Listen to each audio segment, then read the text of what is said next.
안녕하십니까. 소대표입니다. 5월 16일 무디스가 드디어 세계 3대 신용평가사 중에 하나인 무디스가 드디어 마지막으로 미국의 신용등급을 최고 등급에서 그 아래 등급으로 강등시켰습니다. S&P나 피치 레이팅은 이미 이제 강등을 했고요. 이미 알고 계시는 것처럼. 사실 S&P랑 피치가 강등을 할 때와 요번 무디스의 강등은 사실 좀 많이 달랐습니다. 약간 좀 긴급한 느낌이 사실 조금 있었고요. 그런 부분들에 대해서 사실 요인을 한번 살펴보고 향후에 이런 강등의 효과가 어떻게 진행될 것인지를 보신다고 한다면 투자에 크게 도움이 될 것 같아서 저희가 급하게 영상을 준비를 했고요. 그 뒤에 저희가 주식과 채권의 영향들을 하나씩 짚어보도록 하겠습니다. 한번 보시겠습니다. 일단 강등의 요인은 기존에 이미 부채가 많다. 미국 재무부가 발행한 채권의 규모를 엄청나게 키웠고, 그리고 기존에 이제 이미 재정 적자가 너무 크게 돼 있으니 당신이 발행한, 그러니까 미국 정부가 발행한 채권의 스테이터스, 즉 지위가 옛날만큼 안전하지는 않다. 그리고 여기서 더 중요한 부분, 의회, 그러니까 입법부에서의 어떤 부채 한도 협상이라든지, 그리고 감세에 관련된 부분이라든지 이런 것들이 지금 교통정리가 잘 안 되고 있다. 그래서 이런 것들 때문에 향후에 미국이 발행한 국채라는 것이 최고 등급을 가지는 것은 아닌 것 같다라는 얘기를 했습니다. 요약하자면 기존 부채가 많고 재정 적자도 지금 줄어들지 않고 있고 행정부가 그러니까 트럼프 행정부가 하겠다는 내용들을 지금 보게 되면 일단 정부 효율부 생각보다 효과가 별로 없죠. 원래 이야기했던 거에 1, 20%밖에 달성을 못하고 있고요. 그리고 그 의회에서도 이런 또 감세 정책까지 한다고 하니까 민주당에서도 들고 일어났거든요. 그러니까 이런 것들이 또 안 될 것 같고 그러니까 이런 것들이 총체적인 부실이다. 문제가 된다라고 이야기를 하면서 사실 무디스가 강등을 시킨 거죠.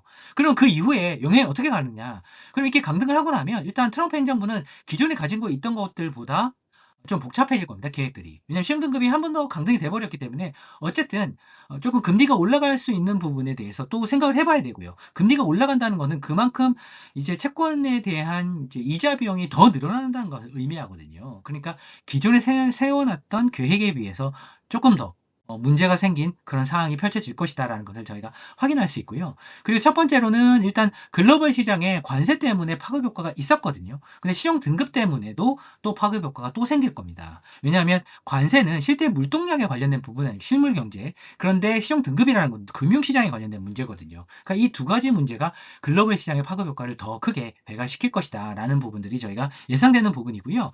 그리고 이런 것들을 이제 한눈에 알아볼 수 있는 것들은 국채 금리가 상승이 일어날 것이다 라는 부분인데요. 실질적으로 금요일 날 5월 16일 날 신용등급을 강등시키고 나서 저희가 미국 국채 선물 시장에 가봤더니 실제 금리가 약 5bp씩 다 올라버려 급등하더라고요. 이런 부분을 실제 채권 시장에서는 반영하기 시작했습니다. 따라서 관세 때문에라도 이미 좀 투자 심리가 미국 달러 자산의 투자 심리가 좀 안 좋은데 이미 이제 채권 시장에서도 좀 불안한 그런 부분들이 발견됐다라고 저희가 확인할 수 있는 부분이고요. 심각한 문제는 이제 여기서 발생되는 것 같습니다. 공공이나 민간 부분 전반적으로 이제 금리가 올라갈 것이기 때문에 사실 이제 금리 좀 트럼프가 압박해서 중앙은행이 금리를 내리도록 하지 않겠느냐라는 일말의 희망이 있었는데 뭐 시험등급까지 내려버렸으니까 쉽지 않아진 거죠. 왜냐하면 이만큼 또 신용 위험이 또 올라갔다는 얘기거든요. 그러니까 정책 금리를 좀 내려준다는 희망이 있다 하더라도 따라서 시장의 이제 자본 시장의 취약성이 특히 미국 달러 베이스의 자산의 취약성이 이제 노출된 셈인 거죠. 따라서 지금 트럼프 대통령이 지금 예산의 균형에 대해서 많이 언급했지만 불균형이구나. 강등의 영향으로 인해서 그러면 지금 주식시장과 채권 시장에 어떤 영향이 있는지 살펴봐야 되는데 저희가 하나씩 짚어보도록 하겠습니다.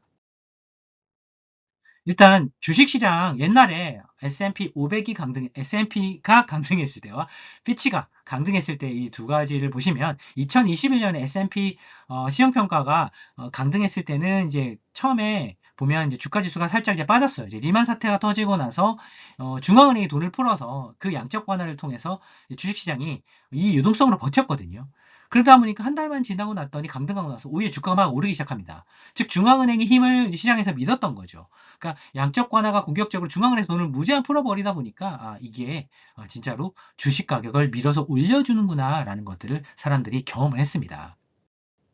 그리고 지금 피치가 이제 신용 등급을 내렸을 때는 이게 보면 똑같이 이제 좀 가격이 빠져요. 그리고 3개월 지나서도 가격이 빠졌습니다. 왜냐하면 미국 재무부가 이제 막 캐시 쿠폰까지 그 코로나가 사태가 터지고 나서 캐시 쿠폰까지 막 뿌리면서 지정적자를 감수하고서라도 막 돈을 뿌리는 그런 상황이었기 때문에 아무래도 이것들을 더 이상 하기는 어렵지 않나 시장에 의구심이 있었지만 어쨌든 돈의 힘으로 그러니까 이번에는 재무부의 힘으로 이제 주가 지수가 올라가는 그런 것들을 저희가 경험할 수 있었습니다.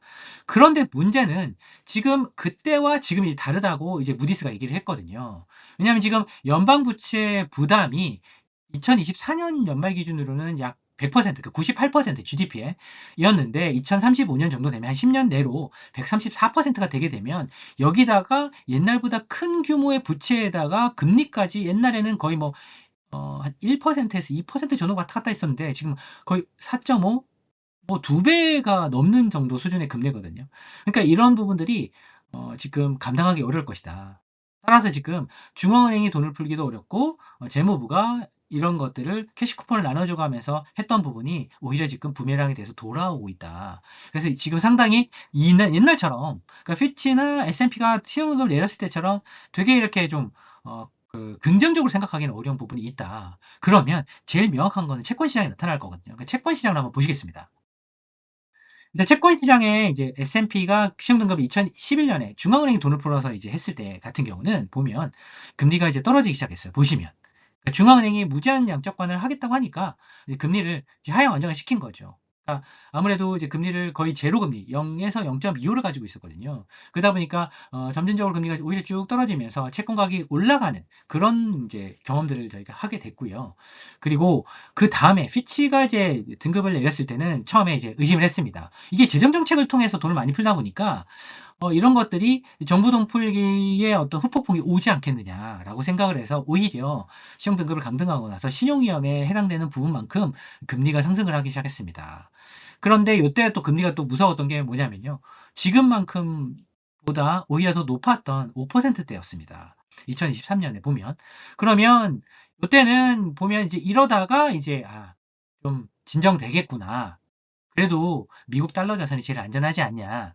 그리고 미국 정부가 이런 부분을 잘 운영할 것이다. 라는 이제 희망이 있었거든요. 그런데 이번에 이제 무디스가 그런 부분에 대해서 이번엔 그런 카드가 없지 않냐라고 반격을 한 셈인 거죠.